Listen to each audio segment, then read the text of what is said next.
Hi, my name is Matt Hopper. I am the Ali Mazrui Visiting Fellow, Senior Visiting Fellow at the Africa Institute.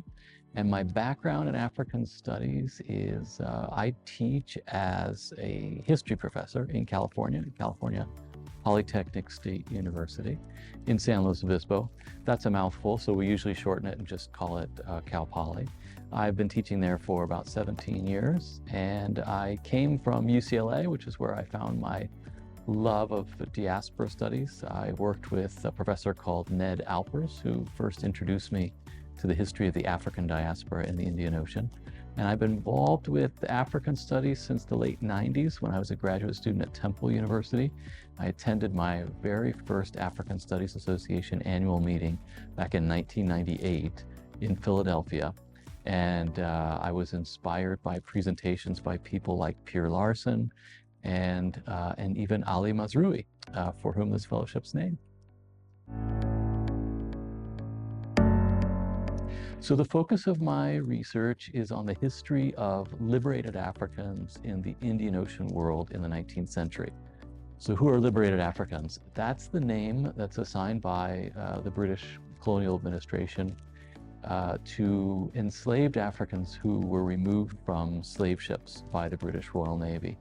So there are about 200,000 people who were taken off of slave ships in the 19th century by the Royal Navy.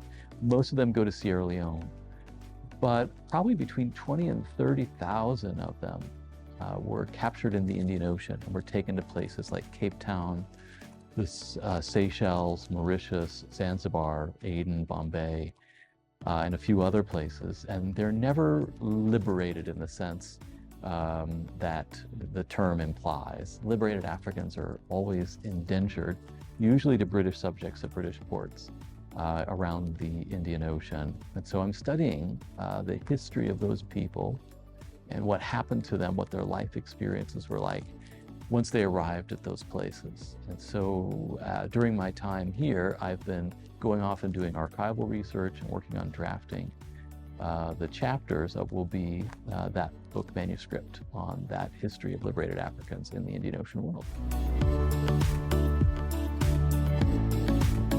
Yeah, being at the Africa Institute has been helpful in a number of ways.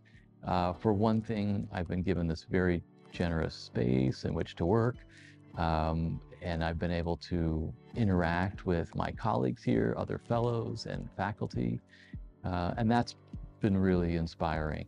But it's also been a really supportive network for my research. So I'm using Sharjah as my base in the Indian Ocean.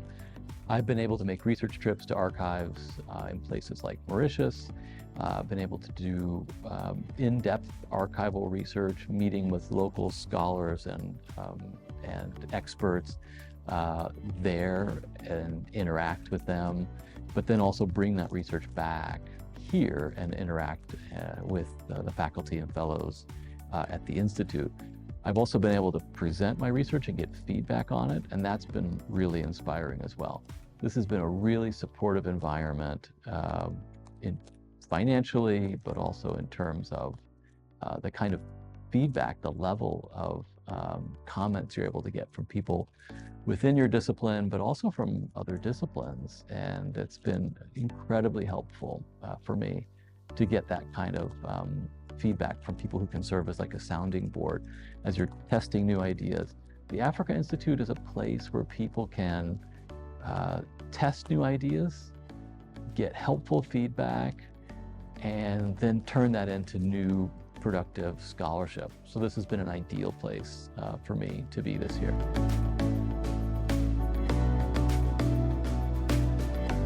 Being at the Africa Institute has given me some really great opportunities to get feedback on my research. So highlights for me include presentations that I've been able to make and then get feedback from the community, but also from the faculty and fellows here. Seminar, where I'm able to get feedback on my writing, which is really helpful. And then also being able to contribute to other people as they're working on their projects. So we have connections. There are people working on other parts of the Indian Ocean, other parts of Africa, and we're able to interact, share ideas and experiences, and that's been really impactful for me.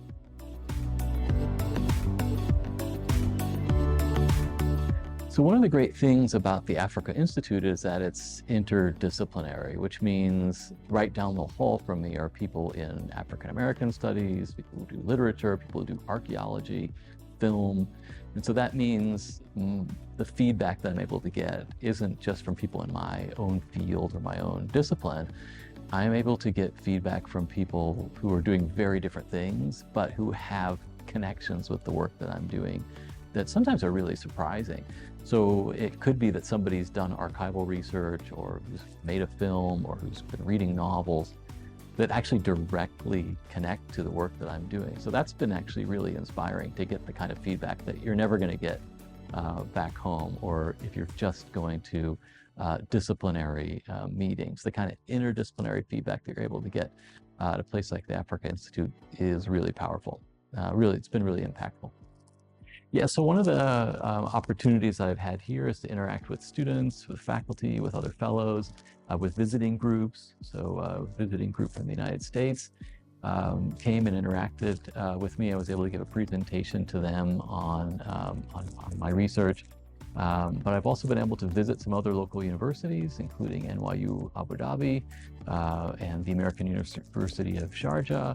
I've given a couple of presentations and interacted with faculty and with students. And so this has been a great opportunity for me to not just engage with people here at the Institute, but also with other institutions in the U.A.E.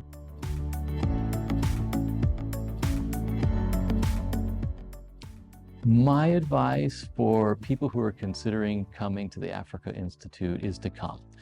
You're going to find a welcoming environment here that's really inspiring. You're going to find a lot of support, and you're going to find a wonderful staff and faculty and fellows who you can interact with. Your work is going to get better. You have incredible space to research, to write, freedom to test out new ideas and to get meaningful feedback from really inspiring and thoughtful scholars from a variety of different disciplines. So it's an ideal environment for anybody who's working on a research project, a writing project that could benefit from feedback, but also time to work independently, to do further research, and to bring a project closer to completion.